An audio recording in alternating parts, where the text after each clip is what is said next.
to be like Jesus. Live unselfishly and teach people to love Jesus. July 25th.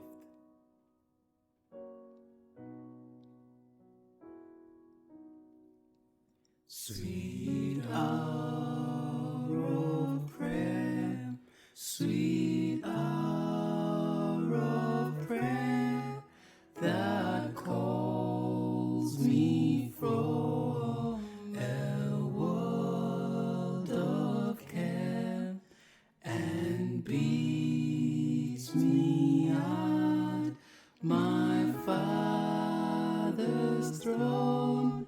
Make all my wants and wishes known.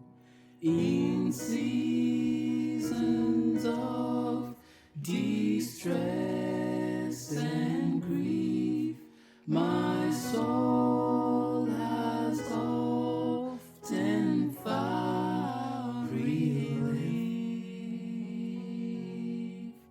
and oft escaped the tempter's snare by thy return, sweet hour of prayer. You shall walk in all the ways which the Lord your God has commanded you, that you may live and that it may be well with you, and that you may prolong your days in the land which you shall possess. Deuteronomy chapter 5 and verse 33. Christ is the way, the truth, and the life. I ask you to study his life. He came to bring to lost souls the gift of eternal life. In the sacrifice of his Son, the Father revealed how much he desires that sinners shall be saved. Therefore doth my Father love me, Christ declared, because I laid down my life. The Father loves us with a love that is but feebly comprehended. It is because men and women lack the spirit of self-denial and self-sacrifice that they cannot comprehend the sacrifice made by heaven in giving Christ to the world. Their religious experience is mingled with selfishness and self-exaltation. How can such professors have anything but a meager hope of sharing the inheritance of Christ? Verily I say unto you, he said to his disciples, except ye be converted and become as little children, ye shall not enter into the kingdom of heaven.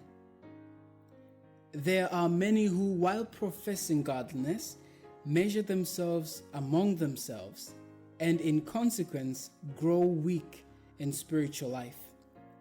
Pride is not overcome. Not until these souls fall on the rock and are broken will they understand their need, or that they might confess their wrongs before God and plead for the presence of the Holy Spirit in their lives.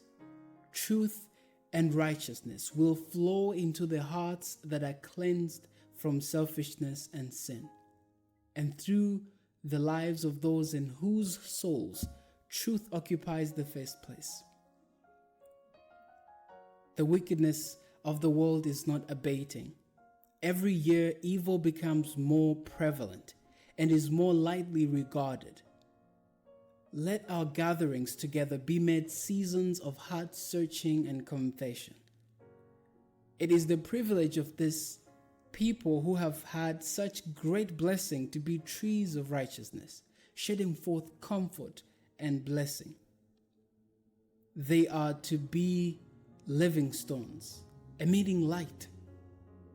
Those who have received pardon for their sins should with earnest purpose lead those who are in the ways of sin into paths of righteousness, partaking of Christ's self-denial and self-sacrifice. They will teach men and women to give up selfishness and sin and accept in their place the lovely attributes of the divine nature.